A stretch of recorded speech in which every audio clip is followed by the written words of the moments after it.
ब्रह्म सनातन अव्यय अविनाशी स्थिरचर व्यापुन उरले जे या जगतासी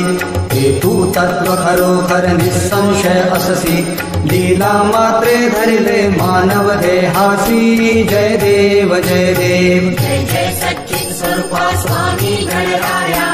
अवतरलासी भूवर जडमूळ ताराया जय देव जय देव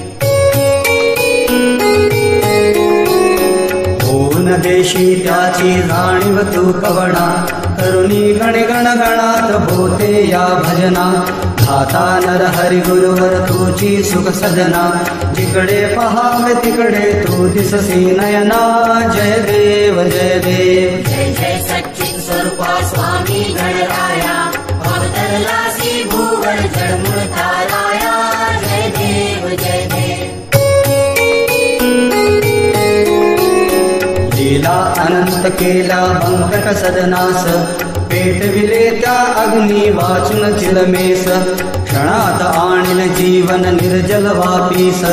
केला ब्रह्मगिरीच्या गर्वाचा नाश जय देव जय देव जय जय सच्चित स्वरूपा स्वामी गणराया अवतरलासी भूवर जडमूळ ताराया जय देव जय देव व्याधी वारून केले कैका संपन्न